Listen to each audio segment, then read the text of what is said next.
All in all, I think this film is pretty alright. What?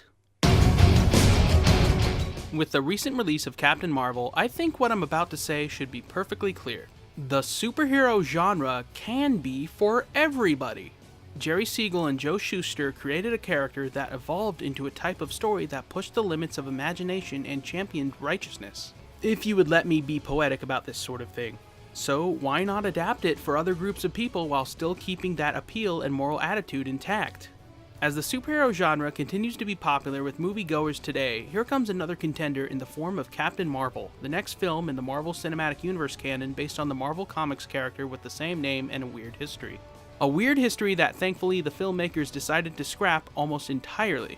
And with it being a Marvel Studios film, surprise surprise, a lot of the film works. If not a little bit standard for the weaker Marvel Studios films. It's not exactly Iron Man 2 or Thor the Dark World, but not Captain America Civil War, The Avengers, or Black Panther either. Well, let me explain. First off, people my age and older are going to get a kick out of the 1995 setting of the film. Seeing Brie Larson trying to deal with our primitive Earth society compared to her highly advanced alien world is funny and interesting. She's almost like a reverse Star-Lord in that regard. I don't know if the choice of time period is just to keep continuity with the larger shared universe story with the rest of the MCU films. Captain Marvel's textual and subtextual themes of feminism and identity don't seem exclusive to that decade to me. I don't know, I might be missing something. Now that I brought it up, the film's themes do deal with Captain Marvel figuring out who she is after living a few years with only faint memories, as the film immediately clues us in.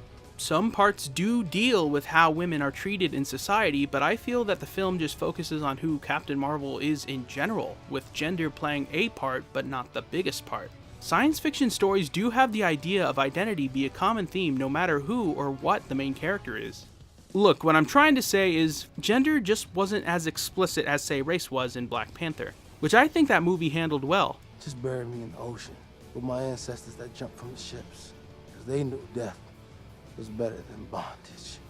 Even going back on it now, you could get so many different thoughts and responses from this scene. It's fascinating.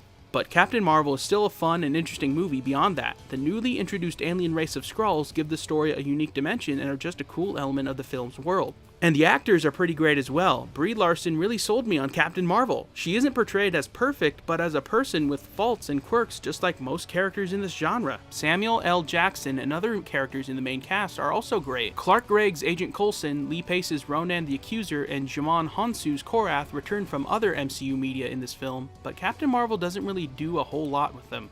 I'm guessing it's just largely set up for other stories in the past, or it's just the novelty of seeing characters now dead but alive in the film's setting. But the film should be, and is, about Captain Marvel's story first. Wonder Woman wasn't strictly about tying in with Batman v Superman or Justice League, and that choice created a better long-term product because of it. One major criticism I do have with the film is that I thought the first few opening scenes felt kind of slow. The alien stuff didn't interest me at the beginning of the film. It picks up significantly when the film arrives on Earth. When this kind of thing stumbles to get my attention, I think that says something.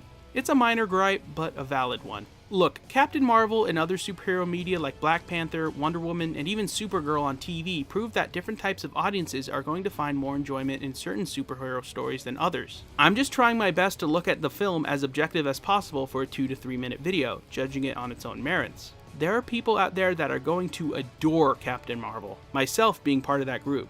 So if it interests you at all, go see it. If it doesn't, I recommend that you see it if you need to pick a film to see this March. Nonetheless, Captain Marvel delivers with intergalactic action like Guardians of the Galaxy and is grounded with character like Captain America the First Avenger. I think it's good, and I think you'll like it.